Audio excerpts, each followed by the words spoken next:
Hello guys, what it do guys? Today we're gonna be looking at Ambitious Tywin. By looking at him, me literally look at Ambitious Tywin. Because a lot of people say his kid is niche, and I do agree that his kid is pretty niche, but we're not here to speculate about anything unless I probably will get into it by accident or to go off a tangent. We're just gonna be talking about him, not necessarily like, oh, he's gonna be really good in meta settings, so he might be, but anyway, we're just gonna talk about him, alright? Whatever happens, happens. It's gonna be a short video because we're really just looking, because he come out next week and we really don't got our hands on him right now, so we don't know how he's gonna play out. He could be another Roman warrior Leo, or worse, a Romaine, a Moonlight Roman, which is just, that's a weird character. But they're pretty much making Moonlight 5 stars like really niche in this, and what they do best. So he's a Knight Sagittarius. There's only 2 in the game. Follow CC and him, and they both had the same stats. So if you guys wonder what the stats are, look at Follow CC stats. I think I posted a picture because I was looking at a video because it was data mined, and they both have the same stats. So 104 speed, etc., etc., etc. Now his S1 has a 75% chance to provoke. I'm going off of Maximal Agoras. And remove 4 souls from the opponents, and does max HP, which is 10% of his max HP if I recall. So off the bat, his S1 is pretty good for something like RTAs and defense, because you know they attack, you happen to have an Elbrus and a counter set for some odd reason, and you just wipe their souls off the board. But also he provokes with a 75% chance. So hey, provoking is not bad. Everybody has to provoke. Other than that, he really don't do much. His S2 is a Crimson Seed. If you guys wasn't around for when Crimson Seed came out, it's basically a warrior exclusive artifact that removes 1 debuff when it attacked. But it's removed from all allies, so I'm assuming if you have somebody with a Crimson Seed and this, they remove 2 debuffs. But I don't know if they works at the same time, so I want to test that out because I do have a Crimson Seed. I wonder would they remove, will both of them activate at the same time, or will one activate first? And then the other one will be safe for later. I don't know how that works out. Like, Spaghetti has some spaghetti coating, alright, sometimes. We gotta see when it comes out. So it's a 100% chance, basically, with Maximal Agora. Cleanse 1 debuff. Basically, a Bazaar counter. And basically right now, like, in the top legend or whatever, everybody has a Bazaar. The top 5 actually has a Bazaar. And you go down, more Bazaars, Bazaar. That team doesn't have a Bazaar, but he's doing good with Chiron. What a god. Bazaar. And then keeps going down, you see more Bazaars. So definitely, he will be some kind of use on a defense team when you see a Bazaar. Like, all in all. So, when you go into a Bazaar, you might use him offensive against Bazaar. Bazaar's fast stuff. Just cleanse it off. Boom. So, all in all, he's going to be good with a Bazaar. Also, he's going to be good with Elena, by the way. They 2 work in tandem, so you pretty much bring Elena and Tywin, and you got yourself with a non-effective immunity. Now you just gotta survive the damage against all these arbiter villagers. On top of Moonlight Tywin, is that 90% of the units, like in high ranks, are actually dark units, and he's a light unit. Meaning he's gonna bait the crap out of them, especially Fallen CC that's gonna just smack into Tywin, and they're gonna just have an exchange of just provoked battles for days. Except that his is a 75% chance and hers is a 100% chance, so he has a chance to miss his provoke. But it wouldn't matter anyway, because she won't focus anybody else unless you bring more light units. So there's that. Yeah, and Cartoon's gonna attack into him, stay with them. Jesus, Champs and Ratso's gonna hit him, but he got hit 2 people with his S1. Moonlight Kid's gonna hit into Tywin. Yeah, so there's really not that many light units actually. I'm kinda happy. The only light units you see is like the healer ones, which is made Chloe and Rio because they're really good, but other than that, I think it's pretty dope. And Aramitha, Jesus, I forgot about her, but he made it to 36 with her. That's nice. The thing with Aramitha is that he definitely can ruin her at some degree, depending on how well or what get cleansed off. If he cleanses the stun off and leave the burns, then okay. But if he just cleanses 1 burn and then leave the stun and 1 burn, then it's over.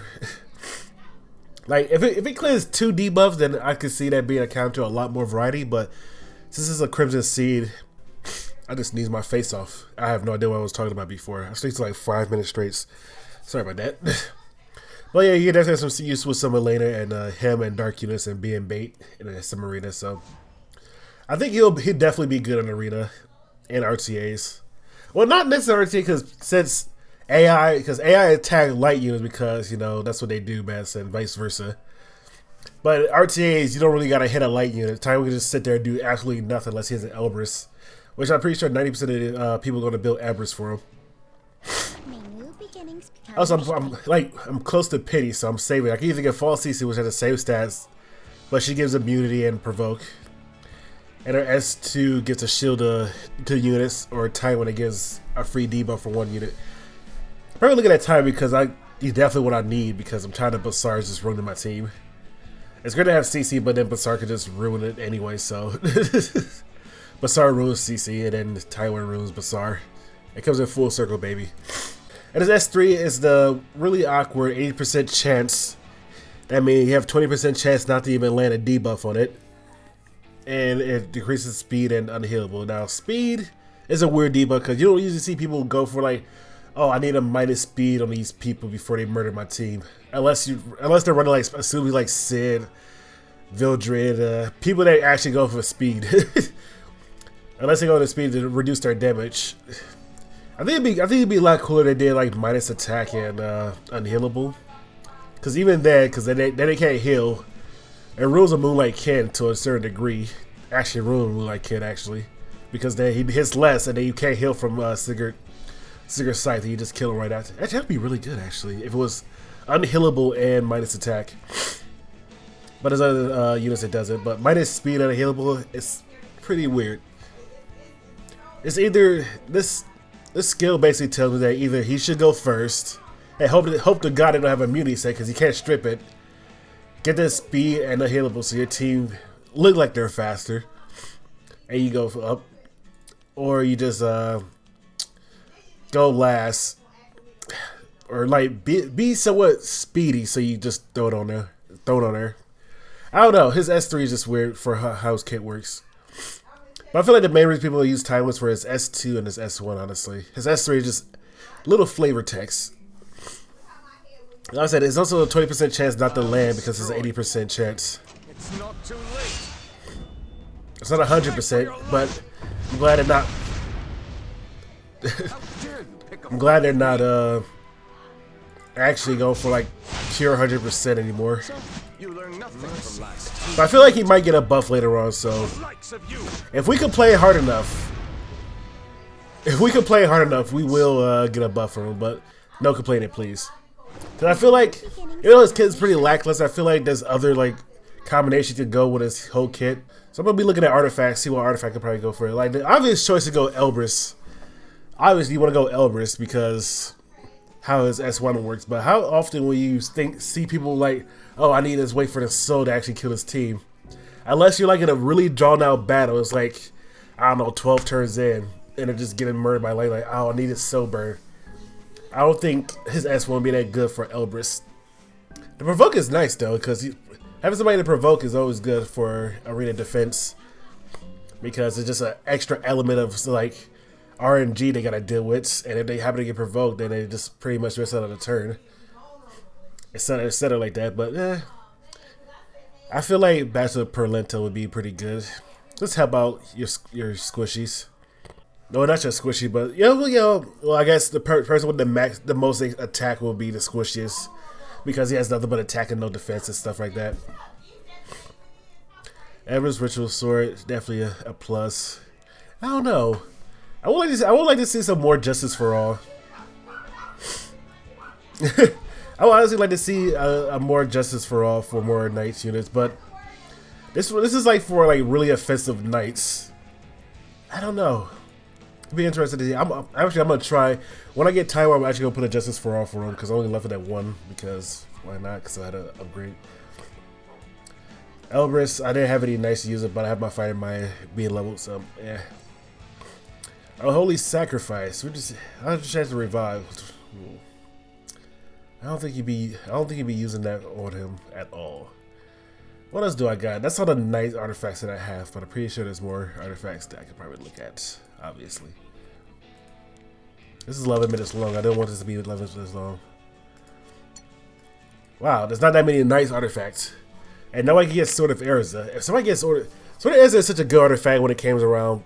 Sort of as it was like the main Warrior 11 into the. I'm not here to talk about Swords of Erza. I don't think that's ever coming back.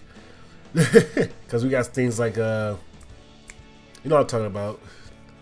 The thing from your guild that's reduced damage by 50%. But anyway, there's not many artifacts you can go for 5 stars. It's either Elbit's Ritual Sword, or that's it. That's about it. You can definitely use Noble Oath if you really want to, and that's all you have. Justice for All, I probably would try that. So, or like an offensive Tywin set with just a bunch of HP, or Best of Perlutia. I don't pronounce that. He definitely gives you a squishies. It's just cleave down people. On top of having a shield, you also remove 1 debuff, so that's pretty good. But I feel like most everybody that don't have 5-star artifact would probably either use Adamant Shield, pretty good, stop you from crit damage. Aureus, because everybody know what Aureus does, reduce damage, and he suffers a little bit of it. Or Healing Lance. Actually, you could definitely use a Healing Lance on him, honestly. If he's like think about it. You give him a fully maxed Healing Lance. Well, it's by a single attack, but like you give him a Healing Lance, right? And they have let's have a Lilius, and just S1 is a boom boom, get 20% out of nowhere. If they happen to use a less AoE unit. And he do that, he'll definitely keep getting his turn, so he can actually keep S1ing. And if you ever happen to counter set that, it's just a lot of just random crap going off. But I feel like a lot of people will probably use Proof of Valor because that's on the table. Cards a Smart Miracle. People will probably use that. I don't see any other thing you can really use besides Elris. You could definitely probably use Oath Key because his 80% chance is garbage. You don't want to miss like something with Moonlight Dreamblade. And I've been using a lot more stuff like that. Yeah, but that's basically Ambitious Tywin. He'll probably be my second Moonlight unit I actually get, besides Martial Artist Kin. He's the one I got pity broken. Well, Moonlight Martial Artist Kin was the one I got pitied by accident because I was like, I'm never gonna find enough Moonlight units. After 1 year pulled, I got him. It was, my heart stopped there that day, but he'll be my second Moonlight unit. Also, he's like the only light knight besides Fighter Maya, so there's that. But it's no big deal. I didn't think it was gonna hit pity this early, by the way, so I 6-star Fighter Maya. And I'm definitely gonna use her. She's coming along nice. You can probably see that next GVG video. You know, she's pretty squishy on the squishy side. But we gotta wait till she gets to 6 stars and get her max awakening. Well, see you guys around. Hope you guys enjoyed this random video about just looking at Tywin. See ya.